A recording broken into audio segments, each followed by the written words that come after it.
Baru-baru ini selebgram Rachel V-nya membuka sayembara untuk mencari haters yang menghinanya dirinya.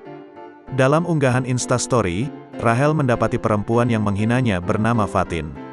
Ibu dua anak itu membuka sayembara untuk mengajak para pengikut Instagramnya agar menemukan identitas lengkap Fatin dengan imbalan uang tunai 15 juta rupiah.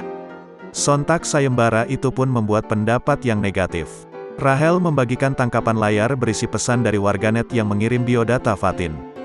Tak sedikit warganet menilai sikap Rachel tersebut sangat tidak patut. Postingan tersebut pun langsung dihapus. Rachel lantas buka suara terkait permasalahannya itu dan mengungkapkan penyesalan atas unggahan sebelumnya.